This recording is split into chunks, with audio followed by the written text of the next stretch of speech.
এখানে একটি editor letter রয়েছে। বিষয়বস্তু inconveniences or problems caused by the hawkers on the footpath. ফুটপাতে হকারদের যে ব্যবসা বা তাদের যে স্টলগুলো তারা লাগায়, এর জন্য যে সমস্ত সমস্যাগুলো হয় সেই সমস্যাগুলোর জন্য এডিটরকে চিঠি। তো কোশ্চেনটা এরকমভাবে থাকতে পারে যে write a letter to the editor of an English daily about the inconveniences or problems caused by the hawkers on the footpath. তো ইনকনভিনিয়েন্সেসও যা আর প্রবলেমও তা, দুটোরই মানে একই। তো কোশ্চেনে যে কোনো একটা থাকতে পারে। তো চলো দেখে নেওয়া যাক লেটারটি। সবার উপরে টু থাকবে এবং তারই ঠিক নিচে দি এডিটর কথাটা লেখা হবে এবং তারই ঠিক নিচে পত্রিকার নাম, আমি দি স্টেটসম্যান দিলাম, তোমরা অন্য কোনো পত্রিকার নামও দিতে পারো। এবং তারই ঠিক নিচে খবরের কাগজের ঠিকানা, আমি দিলাম স্টেটসম্যানের ঠিকানা, কলকাতা 700001। এরপরে তার ঠিক নিচে মাঝখান করে বিষয়বস্তু দেওয়া হয়, সাবজেক্টটা দেওয়া হলো inconveniences or problems caused by the hawkers on the footpath.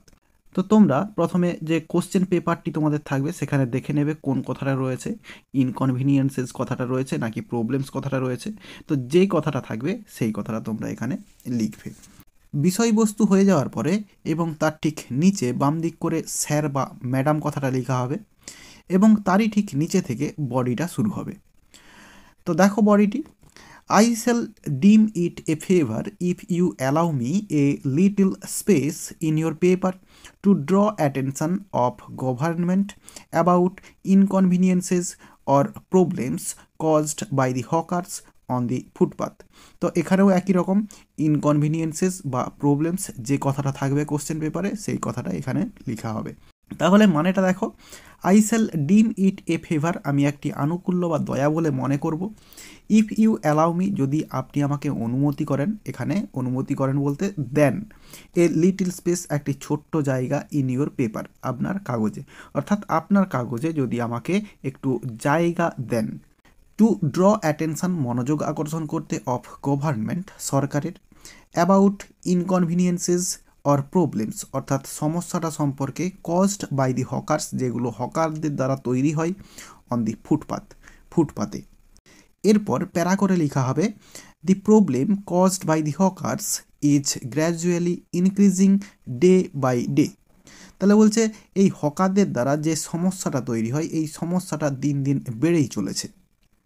The hawkers use footpath and the both sides of the roads to put their stalls and block the walkway or footpath।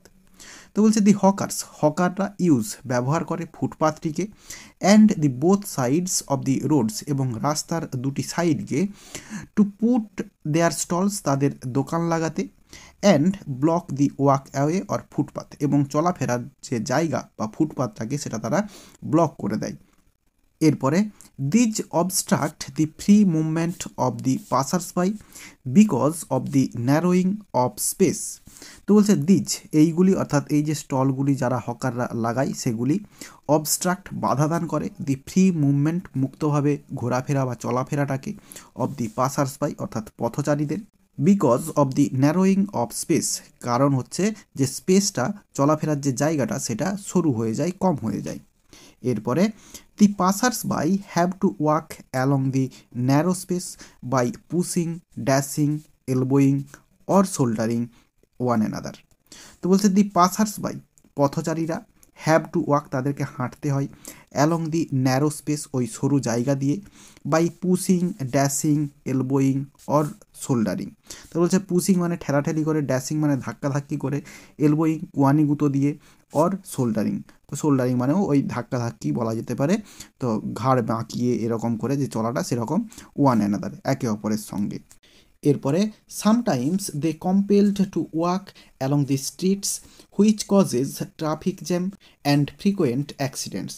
তো বলছে sometimes, কিছু সময়, দে compelled, তারা বাধ্য হয়, অর্থাৎ passers by যারা পথচারীরা তারা বাধ্য হয়, টু ওয়াক হাঁটতে, অ্যালং দি স্ট্রিটস রাস্তা দিয়ে, হুইচ কজেস ট্রাফিক জ্যাম যেটি ট্রাফিক জ্যামের কারণ হয়, অ্যান্ড ফ্রিকোয়েন্ট অ্যাক্সিডেন্টস এবং যখন তখন অ্যাক্সিডেন্টের কারণ হয়ে দাঁড়ায়। এরপরে administration as well as the government should think over the matter and take some necessary and effective steps. তো বলছে অ্যাডমিনিস্ট্রেশন প্রশাসন as well as the government এবং এর সঙ্গে সঙ্গে সরকারের শুড থিঙ্ক ভাবা উচিত ওভার দি ম্যাটার এই ব্যাপারটি সম্পর্কে অ্যান্ড টেক এবং নেওয়া উচিত সাম নেসেসারি অ্যান্ড এফেক্টিভ স্টেপস কিছু প্রয়োজনীয় এবং কার্যকরী পদক্ষেপগুলি নেওয়া উচিত সরকারের। এরপরে আবার প্যারা করে so I request you to publish an editorial comment on this subject to draw attention of the authority. তো বলছে সো তাই জন্য আই রিকোয়েস্ট ইউ আমি আপনাকে অনুরোধ করছি two publish an editorial comment একটি সম্পাদকীয় মন্তব্য প্রকাশ করতে অন দিস সাবজেক্ট এই বিষয়বস্তুর ওপর টু ড্র অ্যাটেনশন মনোযোগ আকর্ষণ করতে অব দি অথরিটি কর্তৃপক্ষের। If you come out with a suitable comment, the authority may be stirred up to take proper action.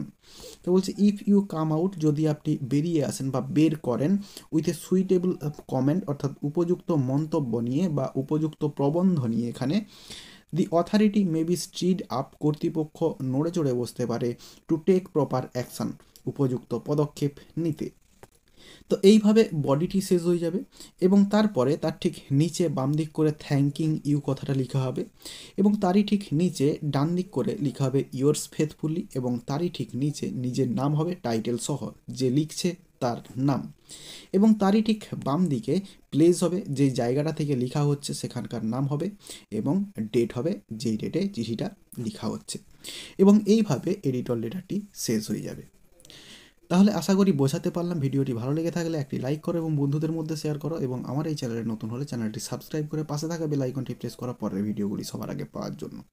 এই ভিডিওতে এতটাই দেখাবে, নেক্সট ভিডিওতে ভালো থাকো সবাই, ধন্যবাদ।